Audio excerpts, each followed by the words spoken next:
June மாதம் 14ஆம் தேதிக்குரிய பரலோக மன்னா 1 பேதுரு 5ஆம் அதிகாரம் 5ஆம் வசனம். பெருமை உள்ளவர்களுக்கு தேவன் எதிர்த்து நிற்கிறார், தாழ்மை உள்ளவர்களுக்கோ கிருபை அளிக்கிறார். வசனத்திற்குரிய விளக்கம். அன்பானவர்களே, சகலத்துக்கும் மேலாக நாம் மனத்தாழ்மையை காத்துக் கொள்வது அவசியமானது. நம்முடைய பார்வையில் நாம் ஒன்றும் இல்லாதவன் என்ற எண்ணம் தோன்ற வேண்டும்.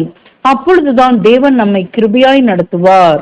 நம் விசுவாசம் பரீட்சிக்கப்படும் போது அவர் நம்மை விட்டு விடுகிறார். அவருடைய ராஜ்ய சேவையில் இன்று சற்று உயர்த்தப்பட்டு உற்சாகப்படுத்தப்பட்டால் மனமேட்டுமை அடையாமல் தாழ்மையுடனும் பணிவுடனும் நான் ஒன்றும் இல்லாதவன் என்றும் தேவனே என்னை நடத்துகிறார் என்று உணர வேண்டும். அதோட நாம் சீர்பொருந்தினவர்களாக நடக்க, பின்னர் நமக்கு ஏற்படும் நிந்தைகளை பொறுமையுடன் சகிக்கவும் தயாராக இருக்க வேண்டும்.